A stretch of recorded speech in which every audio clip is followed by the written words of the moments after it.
இப்போ ஆண்களுக்கு எடுத்துக்கிட்டிங்கன்னா எடுத்ததுமே நம்ம டிவியை ஓப்பன் பண்ணதுமே கை பழக்கம் இருக்கா, அவங்களுக்கு ஆண்மை குறைவு ஏற்பட்டுருச்சுன்னு ஒரு பெரிய இம்பாக்டை உங்க மனசுல பதிச்சிடுறாங்க. அதுக்கப்புறம் இவங்க வெளியே வந்தாங்கன்னா இவங்களுக்கு ஆண்மை இல்லைன்னு இவனே நம்ப ஆரம்பிச்சிடறான். இதை வச்சு ஒரு பெரிய பிசினஸ் நடக்குது. இது நீங்க புரிஞ்சுக்கணும். இது ஒரு மாஸ்டர்பேஷன் அப்படிங்கிறது குவைட் நார்மல்.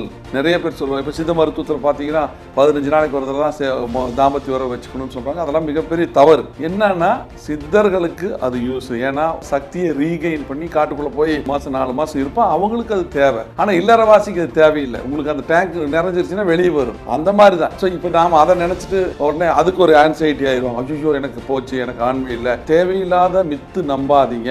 சில நேரங்கள்ல இன்னும் கம்மியான ஆண்களுக்கு மட்டும் எரெக்டைல் டிஸ்பங்க்ஷன் என்று சொல்லக்கூடிய ஆண் உறுப்பு விரைப்புத்தன்மை குறைஞ்சிடும். சில நேரங்கள்ல அது நியூரோ சம்பந்தப்பட்ட பிரச்சனை. ஆனா இது எவ்வளவுனா ஒரு 10 to 20% மட்டும்தான் நியூரோ சம்பந்தப்பட்ட பிரச்சனை. அதை மருந்துகள் கொடுத்து சரி பண்ண முடியும். Saran's Daisy Hospitals.